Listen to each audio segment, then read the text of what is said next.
रूस Ukraine war की असली वजह क्या है? वजह है यूक्रेन का नेटो में शामिल होने की जिद और नेटो की रूस की सीमा के करीबी देशों में बढ़ती दिलचस्पी। यूक्रेन नहीं माना तो रूस ने अटैक कर दिया, लेकिन फिनलैंड तो यूक्रेन से एक कदम और आगे है। फिनलैंड नेटो में शामिल होने के एवज में अमेरिका को अपनी जमीन पर सैनिक अड्डे बनाने की मौन सहमति दे चुका है। रूस और फिनलैंड के बीच एक ही दिन दो ऐसे ऐलान हुए हैं जिससे यह लगने लगा है कि फिनलैंड का जल्द ही यूक्रेन वाला हाल होने वाला है। फिनलैंड पर भी ऐसा ही हमला हुआ तो क्या होगा?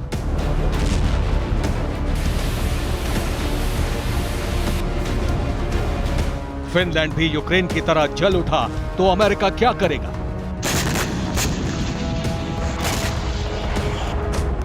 यूक्रेन जिस रास्ते पर चलकर युद्ध की आग तक पहुंचा, फिनलैंड भी उसी राह पर है, तो क्या अंजाम भी एक होगा?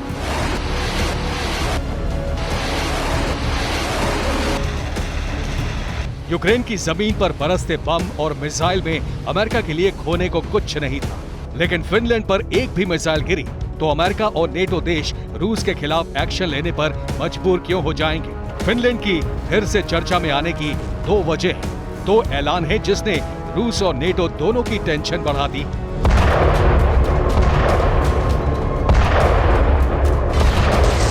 पहला ऐलान रूस की तरफ से हुआ है। ऐलान नंबर 1, मंगलवार को रूस की सेना में कई बदलाव हुए। रूस की रक्षा मंत्रालय ने सेना की नई कोर बनाने का ऐलान किया है। नई कोर फिनलैंड बॉर्डर के लिए बनाई जाने वाली है। रूस ने फिनलैंड के खिलाफ सेना बनाने का ऐलान बड़ी चालाकी से किया है। रूस के रक्षा मंत्री सर्गेई शोइगु ने ऐलान किया है कि रूस रिपब्लिक ऑफ करेलिया के लिए नई कोर बनाने जा रहा है। करेलिया कोर क्या है, ये हम आपको बताते हैं। करेलिया रूस के नॉर्थ वेस्ट में है। करेलिया फिनलैंड के बॉर्डर पर है। करेलिया के पॉलिटिकली दो हिस्से हैं। नॉर्थ करेलिया फिनलैंड का हिस्सा, साउथ करेलिया भी फिनलैंड का हिस्सा है। आसान शब्दों में कहें तो करेलिया दोनों देशों में है। रूस के रक्षा मंत्री ने करेलिया के लिए नई कोर बनाने का फैसला कर लिया है। अब इसका मकसद क्या है, इसका अंदाजा आप लगा सकते हैं।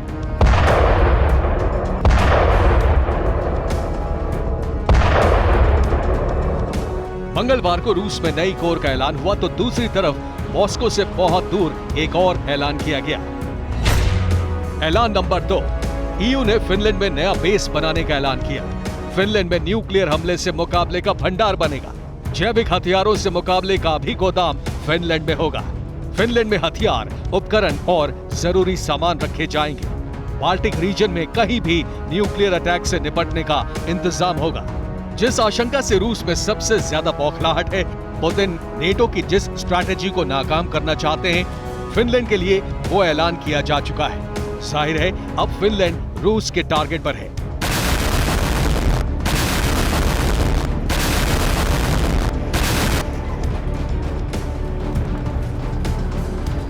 एक बात और अहम है, वो ये कि रूस ने अगर ईयू के हथियार पहुंचने के बाद फिनलैंड पर अटैक किया तो अमेरिका और नेटो देशों को अपने न्यूक्लियर वेपन बचाने के लिए रूस का काउंटर करना होगा।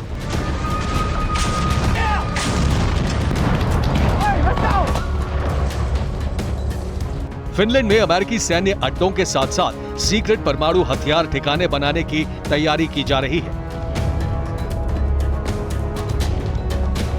फिनलैंड की भौगोलिक स्थिति देखकर ये समझा जा सकता है कि रूस के लिए ये बड़ा खतरा क्यों है, और अगर ऐसा हुआ तो रूस भयंकर पलटवार करेगा।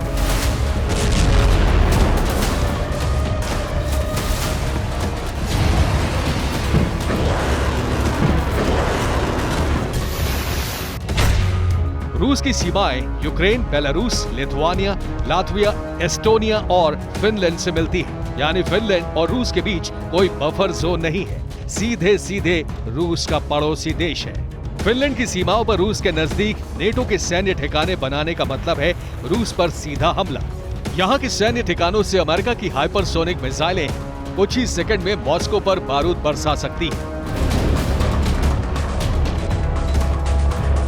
अमेरिका ने फिनलैंड को नेटो की सदस्यता दिलवाने का भरोसा दिया होगा, इसीलिए फिनलैंड रूस की सीमा के नजदीक अमेरिका के परमाणु हथियार तैनात करने को मौन समर्थन दे चुका है।